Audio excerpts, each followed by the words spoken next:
Welcome back, gamers. Silent Hill 2 Remake is easily one of the most anticipated horror games of this generation. Developed by Blumber Team and published by Konami, this remake of a generation-defining classic brings us back to the fog-drenched streets of one of gaming's most unsettling locations. Silent Hill 2 has long been regarded as one of the greatest horror games ever made, if not one of the greatest games, period.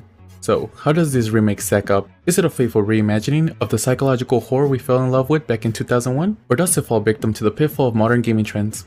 Well, let me break it down and let you know. Let me start off with the heart and soul of Silent Hill 2, the story. The game follows James Sunderland, a man who's arrived in Silent Hill after receiving a letter from his deceased wife, Mary. And this premise alone sets the stage for one of gaming's most emotional and psychological complex narratives, as James is not just wandering into a town looking for an answer. No, he's diving headfirst into his own personal hell, facing not only the monsters roaming Silent Hill, but also the dark truths buried within him.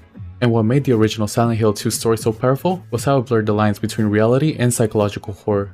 It wasn't just a game about survival, it was about guilt, grief, and horrifying things we hide from ourselves. And this remake captures the essence beautifully, as James' journey through Silent Hill is just as harrowing as ever, with subtle expansions that enhance the narrative without compromising the original power. Conversations with other characters like Angela, Eddie, and the enigmatic Maria are just as disturbing, tinged with madness, regrets, and trauma.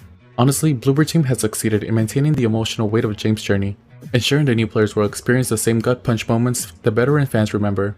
But they've also introduced new layers, with additional lore and narrative expansions that make the town of Silent Hill feel even more alive. Or rather, dead and decayed. The addition of new areas, documents, and exploration opportunities give us more insight into the town's history and the twisted nature of its inhabitants. And as many as you know, one of the biggest strengths of this game is its atmosphere.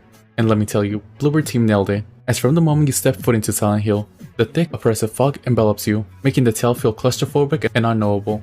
Gone are the days of early 2000 graphics. In its place, we have a modern visual powerhouse, with meticulously detailed environments that breathe new life into the decaying town.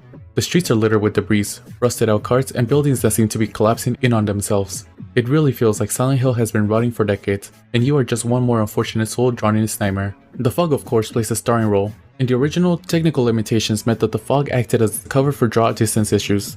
But in this remake, it serves as a key gameplay mechanic, thick, rolling, and dynamic. It hides the tension, obscures your path, and makes every step feel dangerous.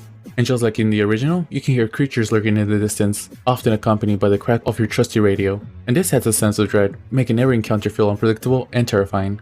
Blumber Team also struck gold with the visual redesign of key locations. The abandoned apartments, eerie hospitals, and rundown streets have been painstakingly recreated with a modern sheen.